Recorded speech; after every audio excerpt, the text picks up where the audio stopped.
Right? Hello, everybody. Well, we were talking backstage, and you said that you just came back from Nashville. Could you maybe expound on that a little bit about maybe your time down there, anything that's been happening in the off-season and on the Reds for you? Well, it was a long week, I'll tell you that. We went there with a lot of optimism, and I think a lot of optimism and anticipation making a deal. And we were close to a deal on Monday that fell through, and then the player eventually got traded. So, but anyhow, we for center fielder Ben Revere, and which would have been nice. I know Revere has family here, and he's from Lexington, Kentucky. So anyhow, we spent the week there, met with different clubs and different agents, and didn't come back with anything. But I think we're close to getting a couple things done in the next week that will improve the club, and I think the fans will be happy with. So we didn't do much really last year. Most of our stuff we did was after we got back. You know, we tweeted on Facebook right before we were on the air, said you were going to be our first guest.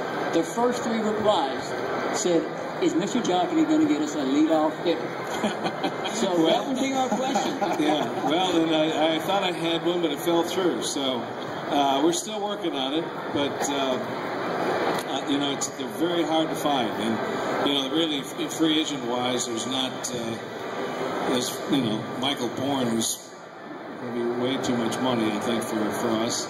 And really, there's not much else free agent-wise. We're still looking at some trades with some clubs, but haven't made too much progress in the last few days. We did get Ludwig signed.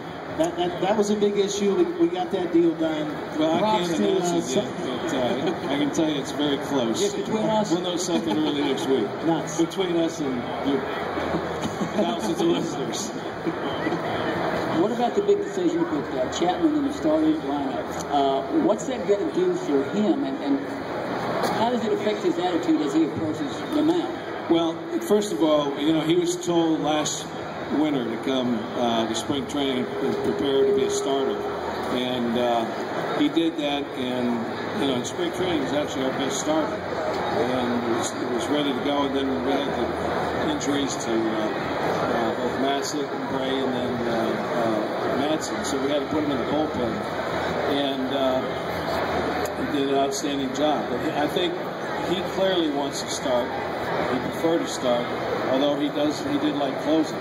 And I think the idea that we have right now, we're signing Broxton back, it gives us the flexibility to start with all this support, put him in the bullpen if that's the case. But I think what he will do, he'll come into spring training prepared to be a starter, and then we'll make a decision during the spring again as to where he's best suited. But long term, we still think he is a starter. I think the other question on everyone's mind, besides Chapman, of course, is Billy Hamilton coming up through the minor league system. How fast do you think he should he still kind of spend some time down in the minors? Is he going to get an invite to spring training? Do you think that he can make the team coming straight out of spring training? Well, he's made a lot of progress, but you have to remember he's only played really as high as Double-A. He's changing positions, and he just really in the last couple of years is learning how to switch hit. But he's adapted to switch hitting very well, and he's proven that he can switch hit. We put him in the switch him to center field during the instruction league, and then he played in the Arizona Fall League. And you know, again, the short period of time he's out there, he showed that he has adapted well to that, and he's going to be able to play center field.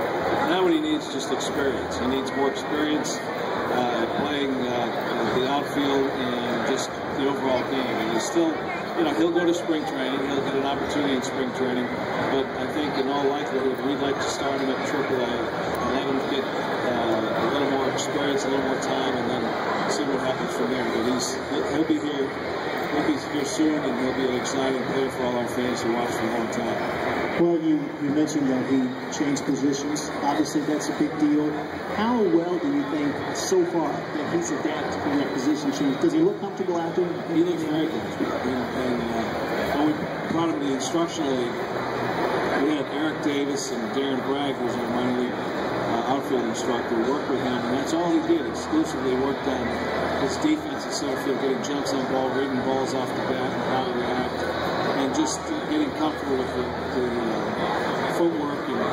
so forth, and he adapted to it really. He's a great athlete, and my philosophy has always been if you've got an infielder who's a great athlete, he can play anywhere he wants, and it's just a matter of time and experience and instruction. And we have great instructors, and he's a great athlete with great instincts, and he's going to adapt real quick. What about some of the guys who were injured last year? Votto wasn't 100% when he came back. Cueto, of course, with oblique. Are they going to be 100% when we start up in February? Well, we certainly expect them to be. Johnny is here. He's been here the last couple of days. Been checked by our doctor and medical staff, and they say he's made great progress, and it looks like he's 100% now.